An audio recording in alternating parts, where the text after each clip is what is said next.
Ser podcast.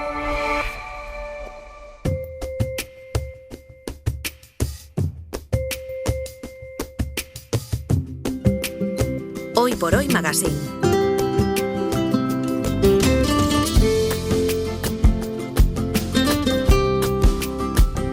Ser podcast. Siempre como estos días con la mirada puesta en Adamuz, lo mismo que les decía ayer, cualquier novedad que conozcamos, interrumpiremos lo que estemos contando o de lo que estemos hablando para llegarnos hasta Córdoba y saber qué es lo que nos cuentan nuestros compañeros desplegados por toda la zona. Pero de momento vamos a arrancar nuestro Comando Norte con Nacho Carretero. ¿Qué tal? Muy buenos días. Buenos días, Ángel. Y en Radio Asturias, Aitana Castaño, muy buenos días. Hola chicos, ¿qué tal? ¿Qué tal estáis vosotros? Bien, ¿Bien? la verdad. Bueno, un poco consternados también, porque... Sí, pero yo creo que la consternación, y esta mañana lo expresaba muy bien Ramoneda, decía que el accidente del tren, nos ha provocado a todos este desasosiego porque todos hemos pensado que podíamos ser o nosotros, o nuestros hijos, o nuestros hermanos, o nuestras parejas. Es decir, es un tren que todos hemos cogido miles de veces, como cogemos miles de veces trenes. Tú el otro día te fuiste en tren hasta Asturias. Exacto, sí. Cuando se va a Coruña Nacho, yo casi todos los fines de semana para irme a Barcelona. Y yo creo que esa y después sensación se ven los trenes tan llenos de gente, de tantas historias, de tantas vidas, ¿no? Entonces es un accidente que nos sobrecoge. O sea, que por eso decía también Lasalle una cosa que estaba muy bien, decía, tenemos derecho todos al duelo, y hablábamos sobre todo por alguna reacción política, y decía no solo, que sobre todo las familias, ellos tienen, todo el derecho, pero el resto de los españoles tenemos el derecho a este duelo que estamos viviendo por Oye, esto. Raquel Peláez, que la tuvimos aquí hace poco, en un artículo en El País lo dice, en Adamuz, en ese tren podíamos ir todos, porque es verdad.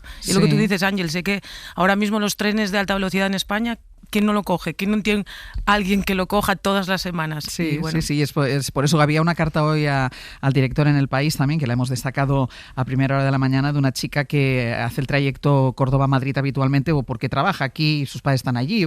Esas cosas que nos pasan a mucha gente, y que decía, la que podía estar pasando por el control el billete ese domingo era yo. Bueno, vamos a lo nuestro, que estáis vosotros dos en una semana de triunfadores. Te voy a decir, Nacho, yo estuve en la presentación del libro de Aitana. Sí. Pasámoslo bien, la verdad. Muy bien, y eso que yo me tuve que ir pronto, pero voy a decirte una cosa, la televisión se está perdiendo una gran monologuista. Mira, eso no hacía falta ir a la presentación para saberlo. Ahora Ángeles Barceló ejerciendo de madrina televisiva mía. No, pero te lo digo en serio. Además pensé otra cosa, dije, qué fácil es presentarle un libro a Aitana, porque tú le lanzas una pregunta y ya lo siguiente... Y a los 40 minutos me paras para terminar. Exacto, es decir, muchas gracias por su asistencia, podemos irnos. Pero mantuviste el nivel de la atención todo el rato, tengo que decir. Bueno, pues muchas gracias. Yo lo pasé muy bien, la verdad. Y si yo lo paso bien, y una buena medida también de las cosas. Bueno, pues triunfo con las madrinas para Aitana. Y luego ayer, pase especial de 2 episodios de la segunda temporada de la serie basada en la investigación de Nacho Carretero, Marbella, Expediente Judicial, que van a ustedes poder ver. Si estoy yo, o sea, la mitad del programa la hago haciendo publicidad los dos. La verdad. A partir del 22 de enero en Movistar Plus, Marbella, Expediente Judicial. ¿Este quién es? El mejor abogado de Marbella. El tráfico de hachís, el patio trasero de Marbella. A la serie protagonizada por Hugo Silva en el papel del abogado de la mafia se une Natalia de Molina como la fiscal que quiere darle caza. Bien el pase, buenas sensaciones, Nacho, buenas vibraciones. Buenas vibraciones, yo estoy contento. Estrenamos el jueves, ayer hicimos ese pase y un poco... por no ser tan continuistas, tan pesaditos con el narcotráfico, pues le dimos una vuelta a esta temporada 2 y lo que metemos es a Natalia de Molina en el papel de la fiscal antidroga, que como siempre en todo lo que hacemos, pues está basado en la realidad, tiene mucha verdad, tiene mucho de lo que está pasando realmente en España, sobre todo en la Costa del Sol, en el Estrecho, y Natalia de Molina es la fiscal antidroga basada en las fiscales que hemos hablado con ellas, que alguna hemos tenido por aquí. Bueno, tuvimos una aquí que la trajiste tú, que a mí me fascinó. Exactamente, que son figuras bastante olvidadas, pero que viven en el colapso judicial, que es uno de los grandes problemas, esto también lo hemos hablado aquí, de los grandes problemas que hay en España para combatir el crimen organizado, es el colapso judicial.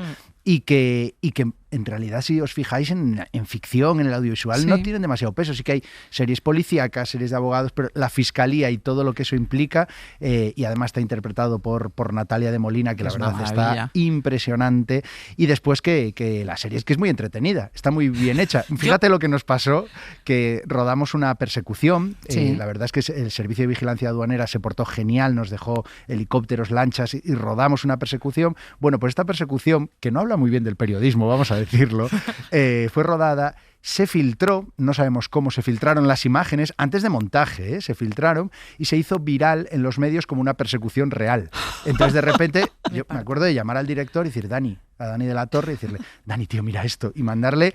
y era vuestra persecución. Pero eso ya que está bien rodado, está bien hecho. Exactamente. Claro. Yo le decía, enhorabuena, porque mira, medios no poco importantes, poniendo en redes sociales, tremenda persecución en el Estrecho, en costas de Cádiz, y era el rodaje. O sea que, fijaos si está bien rodada la serie. Yo solo digo que la tercera temporada, si mantienes a Hugo Silva de protagonista, Aitana Castaño tiene que estar en Sigue Hugo Silva, Invéntate un papel para ella, ni que sea de mala malísima, ni que sea de lo que sea, pero invéntate un papel para ella. Fíjate que Marbella yo creo que está bien porque de fondo tiene esa denuncia, tiene ese poner el foco en las miserias. Y no le hace gracia a todo el mundo porque creo que también lo comentamos aquí, no nos dejaron rodar en bastantes sitios, ciertos alcaldes nos echaron de allí, no somos bienvenidos, pero hay que seguir, hay que mostrar las miserias. Claro que sí, hay que seguir. Bueno, voy a ir introduciendo el tema de hoy, vosotros que además sabéis, tú trabajas cerca de gente muy mala, tú conoces a gente muy mala, Nacho, gente muy mala, tú no sé si Aitana tanto, pero Aitana, ¿tú sabrías identificar a un psicópata? Mira, yo... en esto del periodismo, claro, tócate hacer cosas de sucesos, tal, no sé qué. Y yo una vez me acuerdo hace años que había pasado un suceso y entonces le dije a un policía, ¿pero por qué? Y me dijo el policía, es que hay gente mala, Aitana, hay gente mala. Entonces yo no sé si a los psicópatas, pero ¿sabes a lo que me gusta detectar? Porque odio a esas personas, a las mosquitas muertas, ¿sabes? Y que no lo son tanto. Entonces yo creo que a esos psicópatas son a los que me gusta detectar, pero claro, no... Hay veces que me asusté mucho de gente mala, que se descubrió que era mala y yo me asusté porque pensé, me tienen totalmente engañada. Claro, lo interesante va a ser ahora con nuestro invitado y lo que vamos a hablar es un poco distinguir o definir exactamente lo que es un psicópata, porque claro, narcisistas o gente muy egocéntrica, pues todos nos los encontramos y yo creo que son fáciles de detectar. Yo me fijo mucho, por ejemplo, en la gente que no escucha, que le cuesta mucho escuchar, que a lo mejor estás hablando y está como esperando su turno para añadir lo suyo. Casi todas las frases empiezan por yo, y a partir del yo, el resto no te escucha, habla de sí mismo o compara, analiza o ve el universo pivotando sobre su propia figura. Y me da la sensación de que hay muchos y son más fáciles de detectar de lo que parece. Pues mira, vamos a presentar ya al invitado. Es Omar Rueda, está especializado en estrés postraumático por abuso psicopático y narcisista. Acaba de publicar Los narcisistas que nos rodean, psicópatas encubiertos. Nos escucha desde Radio Barcelona. Omar Rueda, ¿qué tal? Muy buenos días. Hola, buenos días. ¿Todos los narcisistas son psicópatas o son dos perfiles diferentes que a veces convergen? Todos los psicópatas son narcisistas en su personalidad, pero no todos los narcisistas son psicópatas. ¿Y tú crees que hay más psicópatas y narcisistas ahora? Estamos hablando muchísimo, por ejemplo, de la personalidad de Donald Trump. Yo no sé si hay más ahora o nos hemos familiarizado con estos términos. Yo creo que estamos en el siglo del narcisismo y la psicopatía. El anterior fue del trauma, el siglo XIX fue de la histeria y este siglo en el que hemos entrado, ¿no? Se caracteriza por una eclosión cultural de este narcisismo, de esta deshumanización, de esta individualidad radical que va hacia el consumo, ¿no? Emocional de todo. Y los que son narcisistas, y luego hablaremos también de las psicopatías, ahora ya no hacen nada por ocultarlo. ¿Antes lo ocultaban más? Presumen de ello, de hecho. Sí, se vanaglorian, ¿no? Bueno, es que es una dimensión el narcisismo. Entonces tienes el grandioso, ¿no? Que sería un poco el arquetipo de Trump, ¿no? Que es el rey bufón, de alguna forma. Se vanagloria de su sadismo, ¿no? De la dominación, de cómo conflictúa. Es el centro del show, ¿no? De los focos. Este está cada vez más bien visto de alguna forma porque se está normalizando como punto de referencia. Pero los otros, los más encubiertos, no. Pues ahora nos vamos a ir a Publi. Nos vamos a ir a Publi. Pero yo tengo muchas preguntas. Muchas preguntas, ¿eh? Pues yo creo que deberíamos pedirle como que nos defina narcisista y psicópata. Venga, pues ve preparándotelo, Omar, porque a la vuelta, como en los exámenes, te lo vamos a preguntar. Venga, a la vuelta hablamos de los narcisistas que nos rodean, psicópatas encubiertos, con Omar Rueda. Luego me aplico una mascarilla facial de hierbabuena y la dejo 10 minutos mientras sigo con el resto de mi rutina. Siempre utilizo un aftershave sin alcohol o con poco alcohol, porque el alcohol te seca la cara y te hace parecer mayor. Luego, crema hidratante, emulsión antiarrugas para los ojos y al final otra crema hidratante dermoprotectora. Existe la idea de que un tal Patrick Bateman es una especie de abstracción, porque yo no existo de verdad, sino solo como ente, como algo ilusorio. Y aunque pueda ocultarte mi mirada fría, si me das la mano notarás que mi carne roza la tuya e incluso tal vez intuyas que es probable que tengamos estilos de vida parecidos. Pero yo, sencillamente, no estoy.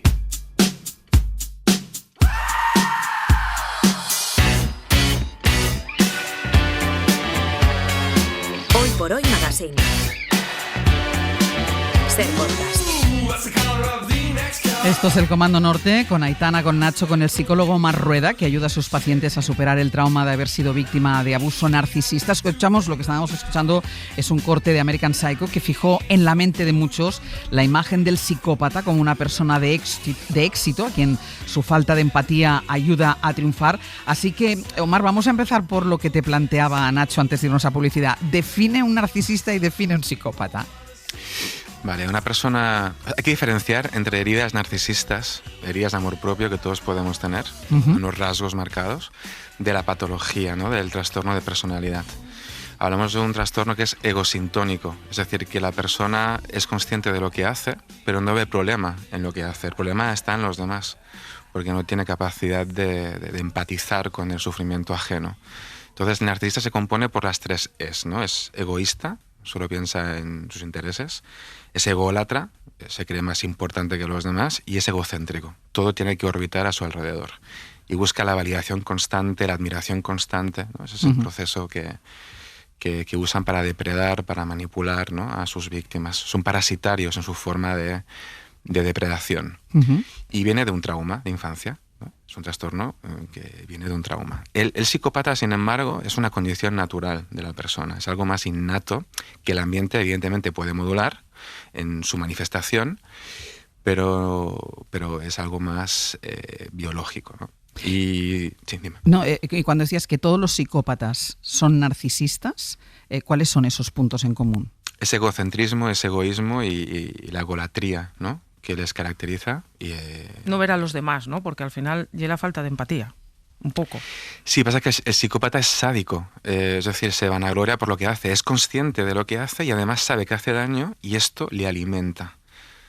La diferencia es la búsqueda del poder, la inducción a creencias, la creación de narrativas alrededor de la víctima para manipularla y para robarle la identidad. Y Omar, perdón. Va Nacho, eso es gasto de daño. Nada, digo, sí, Omar, hay más narcisistas e incluso más psicópatas, que estamos hablando Ángeles y yo aquí fuera de micro, que creemos conocer muchos psicópatas. ¿Hay muchos más de los que creemos?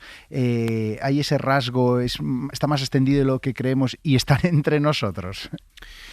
Sin entrar en psicosis como tal, ¿no?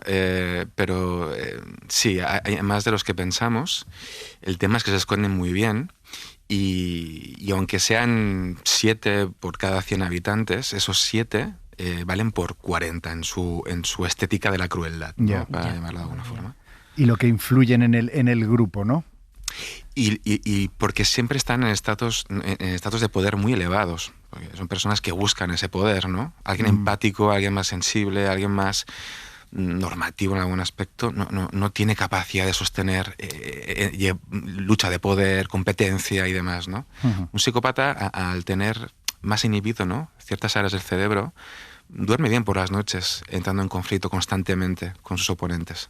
No estás diciendo que todos los poderosos son psicópatas. O sí, pero sí, más o menos. O sí. Yo tengo, es subjetivo, es una opinión mía, no es clínica, pero creo que muchos sí que tienen esta característica y además creo que son actores elegidos para ello, ¿no? Y después estos actores necesitan gente alrededor, no solo víctimas, también necesitan aliados. Y tienen aliados. Sí, lo llamamos monos voladores, ¿no?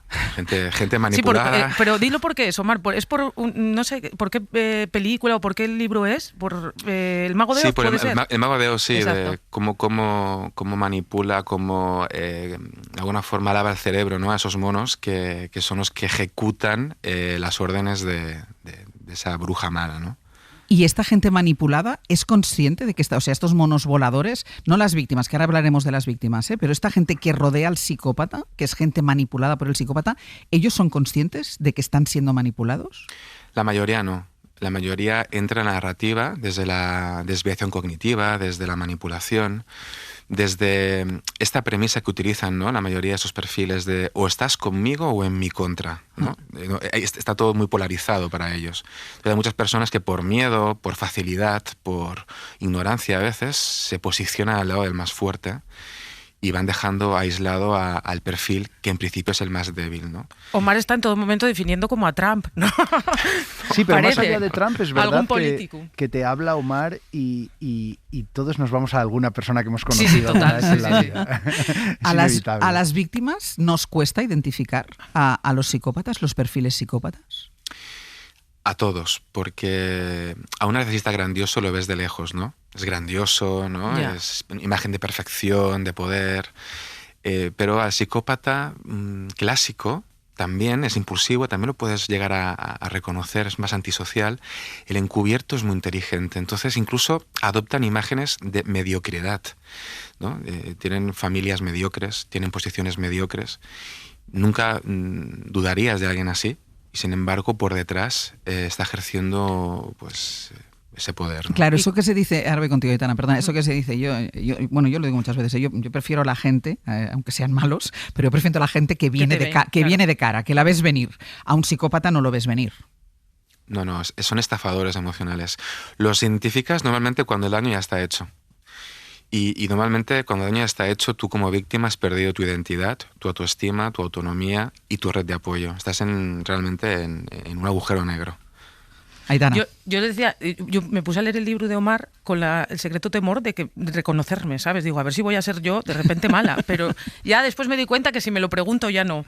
Pero mira, yo tengo muchas preguntas, pero por seguir con esto que estábamos hablando, cuando en tu vida detectas que estás siendo víctima de un narcisista, ¿qué es lo que tienes que hacer? La pregunta en concreto que te iba a hacer, Omar, era si el contacto cero es la única solución cuando eres realmente víctima de un narcisista. Pero bueno, ¿qué es lo que tienes que hacer cuando te das cuenta que lo que te están haciendo a ti es obra de un narcisista? Bueno, el contacto cero es un lujo, porque a veces es el padre de tus hijos o la madre de tus hijos, ¿no? O tu jefe, tu propio padre. Jefe, Claro. Exacto, tu padre.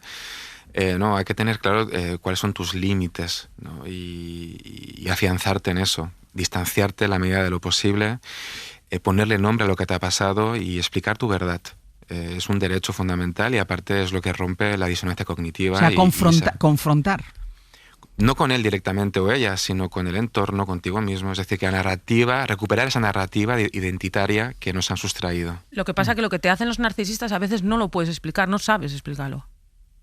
No, a veces es tan confuso que requieres de una ayuda para ponerle nombre justamente a lo que has vivido. Ahora hay mucha divulgación y por suerte la psicoeducación está al orden del día, pero antes era más complicado. Me llamó la atención lo que comentabas, Omar, que estamos en el siglo del narcisismo y al escucharte me pregunto por qué, que si hay razones detectadas que expliquen un aumento de este rasgo o incluso de esta psicopatía, si tiene que ver con la dispersión de atención, si tiene que ver con la sobreexposición individual en redes sociales, casi una competición entre ellos por destacar. No sé si va por ahí o si no existe una explicación demasiado clara. Yo reflexioné sobre el tema y me di cuenta de que era un síntoma cultural que ha eclosionado ahora, pero que se gestó en los 80-90. La generación de niños y adolescentes de esa época vivimos un cambio radical a todos los niveles. Somos la generación bisagra, ¿no? Vivimos entre dos mundos, el viejo mundo y el nuevo. Entonces muchos niños vivieron más solos que nunca, tuvieron que hacer frente a nuevos códigos, a una globalización brutal, a cambios tecnológicos, sin que nadie nos acompañara en eso. Entonces muchos se fueron a una neurodivergencia, tuvieron que crear e interpretar el mundo desde su propia historia, ¿no? Y otros se fueron hacia esa protección narcisista donde el yo es el punto de referencia, ¿no? Y ahora está eclosionando. ¿Y hay algún narcisismo bueno o hay algún nivel bueno de narcisismo? Sí, hombre, cuando tú... Hay que querer. Crees en ti. Claro, ¿no? Tienes un poquitín de autoestima. Tener un poco de autoestima es bueno. Sí. Claro. Ese narcisismo es fundamental, ¿Y hay un perfil de víctima o todos podemos ser víctimas de un narcisista?